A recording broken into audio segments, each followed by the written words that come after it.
morning, good afternoon, wherever you're watching in the world. Welcome back to 100% NUFC. Sharky speaking. Hope you're all doing really well. So this weekend, it's another match preview.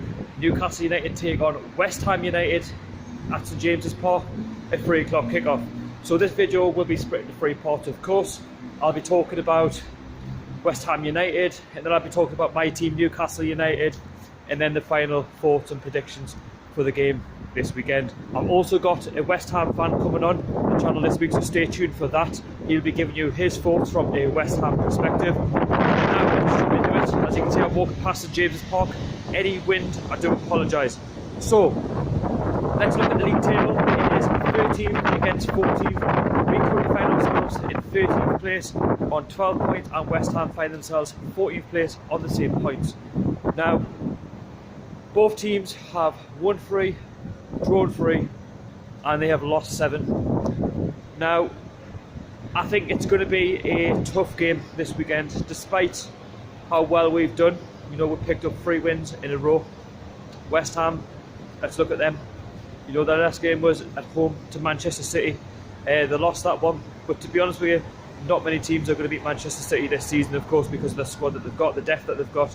And West Ham are not going to get judged on playing teams like Manchester City, just like ourselves.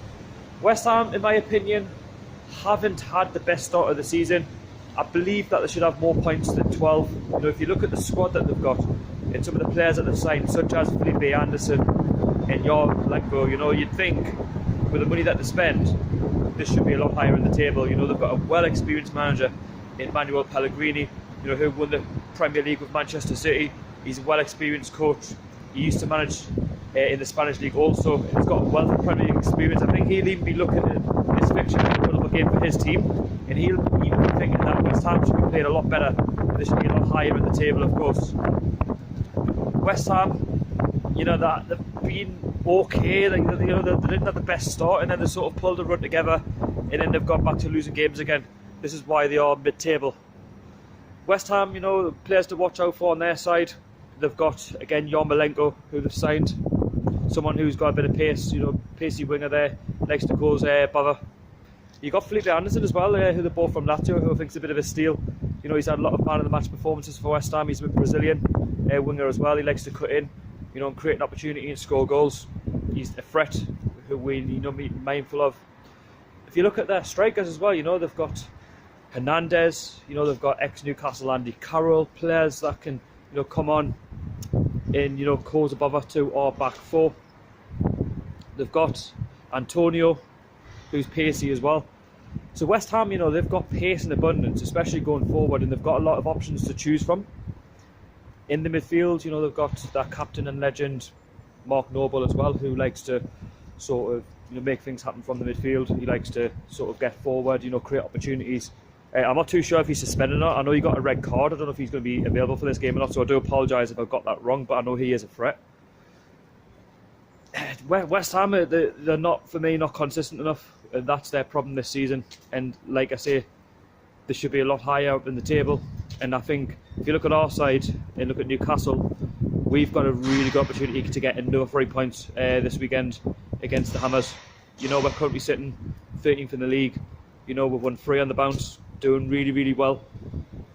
And I just do think it's going to be a tricky game, though, despite, you know, we're beating Burnley by 2 goals to 1 or 2 for more. Things are starting to look up. Rafa Benitez is starting to get the correct system. He's playing the right way. He's got the right you know, mentality to the players to really go on and take the game, you know, to teams. And I think West Ham, you know, because of where they are in the league, and I think they'll want to come up, you know, to frustrate us. And because we're the home side, we should take the initiative. And again, it's another winnable game, but it's not going to be an easy one because of the squad that West Ham have got, you know, with some of the players that I've mentioned. And it's going to be a tough afternoon, I think, at St James's, but we are expected to win because we're at home. We've got a really good workload against West Ham as well. Last season, we beat them 3-0 at St James's Park, which, you know, you remember kick-started our season. You know, we hadn't scored in the league until we beat West Ham 3-0, so, you know, is it another one where we can get another 3 points from this one this weekend? And we also beat them 3-2 down at the Olympic Stadium, so we've done the double over them as well. So there's not a say that, you know, we can't get something against West Ham at the weekend. I think Rafa Benitez will probably keep the same team that played against Burnley. The only change in that one really was Keeman Clark playing at left back for Paul Dummett. Manquillo wasn't in the squad, which I thought he would have been. It was a bit of a risk, but you know what? He played all right. You know, he scored a goal. His confidence will be sky high. Injury news: Jamal Lascelles was on the bench, but I don't think he'll be risked for this game on the weekend because Shaw and Fernandez are doing really, really well. Giorgio Shelby was on the bench as well, wasn't used against Burnley. He might make an appearance at the weekend for Key or for Diome. That depends if Rafa Benitez wants to give him a break, but I think he'll leave him on the bench and bring him on second half. Mutu is also out with an injury. I don't think he'll be back anytime soon. But I'd like to think that the team that he'll pick will be Martin Dubravka in goal, the back four of DeAndre Yedlin, Keeman Clark, Shaw and Fernandez. In the midfield you expect Key with Diome, Kennedy and Ritchie with Perez, and potentially Rondon I think will come in. You know, he played well. I don't know whether he'd be dropped for the game on Saturday because he got brought off second half. He wasn't really doing anything in the game. You know, will he bring Hosler in? I don't know. It's one of them which you can decide in the comments. But I think it's going to be a tough game on Saturday. You know, I'm not going to rock up here thinking it's going to be easy just because West Ham are sort of joint points in. They're doing, you know, okay, middle of the table. West Ham are one of those teams where, you know, they can pull something out the bag, and we've got to be mindful of their attack, and we've got to be onward game. Just because we've won 3 games in a row, like I said, against Burnley, doesn't mean that we can drop off. You know, yes, we're 4 points clear of the relegation zone, but if we can win on Saturday, we can put daylight between ourselves and the bottom 3. And like I say, the fixtures that we've got coming up are all, you know, winnable, despite the Liverpool game on Boxing Day, which again, you know, we've got a good record against them, but I'll talk about that later on in the month. And like I say, Rafa Benitez could win Manager of the Month for November, because who would have thought, you know, back in the end of October that we'd be sat here on 12 points because things were looking bad. A lot of fans, you know, admittedly were calling for Rafa Benitez's head and they didn't want him at the club, which I thought was an absolute farce, because at the end of the day, Rafa Benitez is the best thing that's happened to our club, and I don't think there's a better man in charge, you know, that could take this club, you know, to the next level. He just needs investment, and I just hope now with this good form that the board don't do exactly what they did in the summer and don't give it any money to spend in January, because we do need money to go and really kick on. And you know, you never know, with a little bit of investment in the January, if we start pulling off these good performances, there's a chance to, you know, get in that top 10 and potentially go further, but we'll talk about that later down the line.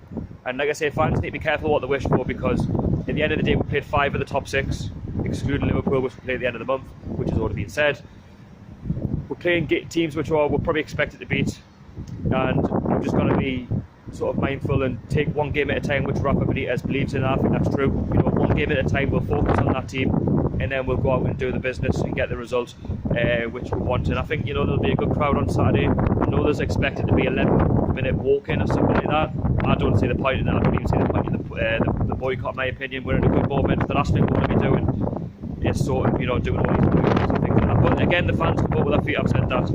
But like I say, it's going to be a tough game on Saturday. There'll be goals in it.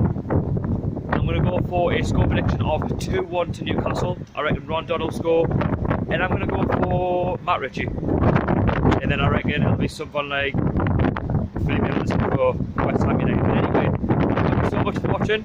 Leave me your score predictions down below in the comments, your team lineups, and if you are new, don't forget to subscribe, hit the like button, and thank you so much. How are the lads?